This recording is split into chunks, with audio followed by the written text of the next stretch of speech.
네, 안녕하십니까. 오동현 변호사입니다. 윤석열 검찰 독재정권 정치검찰의 위증교사 사건 조작을 규탄합니다. 서울중앙지검 반부패 수사 1부 강백신 부장검사와 담당 검사를 고발합니다. 최근 서울중앙지검 반부패 수사 1부는 김용 전 민주연구원 부원장의 형사사건과 관련해서 박모, 서모 씨를 위증교사 혐의로 기소하였습니다. 그 과정에서 피의자들의 피의사실 및 수사 진행 내용 등이 언론을 통해서 무분별하게 보도되었습니다. 우리 형법 제126조는 검찰, 경찰, 기타 범죄 수사에 관한 직무를 행하는 자 또는 이를 감독하거나 보조하는 자가 그 직무를 하면서 알게 된 피의사실을 공판 전에 공표한 때에는 3년 이하의 징역 또는 5년 이하의 자격정지에 처한다고 규정하여 피의사실 공표를 엄격히 금지하고 있습니다. 이는 헌법상 무죄 추정의 원칙에 의한 것으로 수사 중이거나 아직 정확하게 입증이 되지 않은 피의사실을 공표함으로써 발생하는 부당한 인권 침해를 방지하기 위한 목적입니다. 하지만 이러한 형법 규정은 사문화된 상태로 오히려 검찰의 피의사실 공포권이라는 우픈 현실입니다. 지난 30여 년간 경찰이 피의사실 공표가 위법하다고 판단하여 검찰에 송치한 건만 수백 건에 이르지만 기소된 건은 전무합니다. 그리고 아예 수사 단계에서 묵살되거나 내부에서 무마된 사건은 훨씬 많을 것으로 예상됩니다. 이러한 피의사실 공표는 목적과 목표를 정해두고 진행되는 소위 특수수사 과정에서 남용되어서 피의자들을 악마화시키고 무리한 수사의 정당성 확보를 위해 오남용되고 있는 것이 현실이며 많은 부작용을 낳고 있습니다. 반드시 정치검찰을 견제하고 검찰개혁을 해야 하는 분명한 또 하나의 이유가 바로 이것입니다. 네, 김기영 변호사입니다. 그리고 강백신 부장검사는 2024년 1월 31일 김용 전 부원장을 비방할 목적으로 여러 인터넷 매체 등을 통해 김용 전 민주연구원 부원장이 법원의 보석 조건을 어기고 위증교사 사건 피의자들과 수사 상황을 공유하였다. 위증교사 의혹 수사가 본격화되자 김 씨가 알리바이 조작의 실체가 드러날 것을 우려해 이런 행동에 나섰다는 등 허위유 사실을 공연하게 유포하였습니다. 하지만 당시 김용 전 부원장이 박모 씨와 통화를 한 것은 통상적 통화의 일환이었을 뿐 압수수색 진행 상황을 파악하려던 것이 전혀 아니었습니다.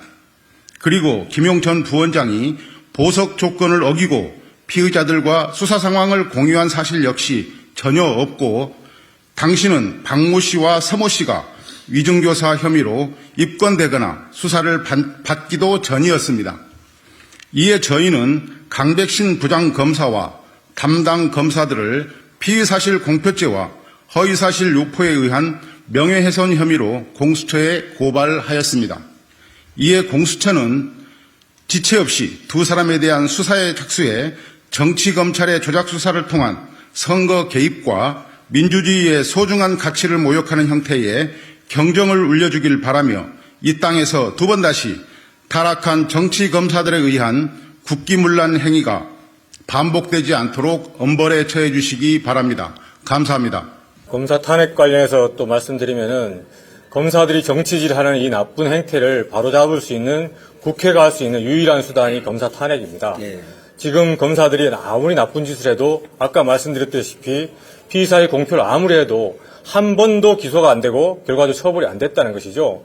그 많은 피의사실로 인해서 공표로 인해서 피해받고 명예형을 실질적으로 당한 유죄 판결도 없이 실질적으로 처벌당한 사람들이 얼마나 많았겠습니까? 아까 말씀하셨듯이 고 이성균 배우도 마찬가지였다고 생각합니다. 그러한 잘못들 공공연하게 이루어지고 있는 이 검사들의 위법행위 이번에 반드시 경종을 울려야 되고 그러한 것들이 제대로 드러날 경우 당연히 탄핵 사유가 될 수 있다고 생각합니다.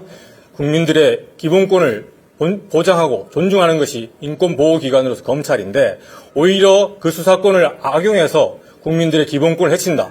인격을 해친다. 이것은 바로 존재 이유 자체를 부정하는 것이기 때문에 중대한 위헌 위법 사유가 아닐 수 없습니다. 그런 측면에서 이 부분 제대로 수사해서 검사 탄핵까지 나아갈 수 있도록 공수처에 엄정한 수사를 다시 한번 촉구하는 것입니다. 원래 그 피의사실 공표 이 행위는 언론과 검찰이 법원을 압박하고 우리 국민들로 하여금 유죄의 심정을 갖게 하고 법원으로 하여금 제대로 된 실체 파악을 못하게 하는 굉장히 법치주의를 훼손하는 그런 중대한 범죄입니다. 이런 행위가 중단되지 않으면 우리 민주주의가 법치주의가 크게 훼손당할 위험에 있습니다. 그래서 그 부분을 반드시 짚고 피의사실 공표 행위가 더 이상 국민들의 인권을 침해하지 않도록 그렇게 했으면 좋겠습니다. 네, 저희가 그 정치검찰의 불법 형태에 대해서 지금 현재 10여 차례에 걸쳐서 다양하게 고발을 해오고 있습니다. 대표적인 윤석열 대통령, 한동훈 비대위원장을 비롯한 정치검찰들의 특활비 의혹부터 해서 또 고발사주 사건, 그리고 또 별건 수사 부분에 대해서도 꾸준하게 문제 제기를 해왔었고, 그 또 불법 수사의 유형 중에 또 대표적인 피의사실 공표와 관련해서 이번에 또 이제 강백신 부장검사를 고발하게 되었습니다.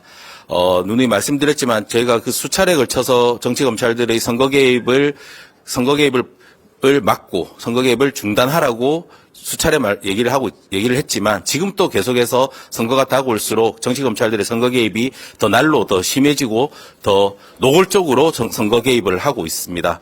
이런 부분들에 있어서 저희가 끝까지 정치검찰들의 불법적인 행태에 대해서 책임을 묻도록 하겠습니다. 네.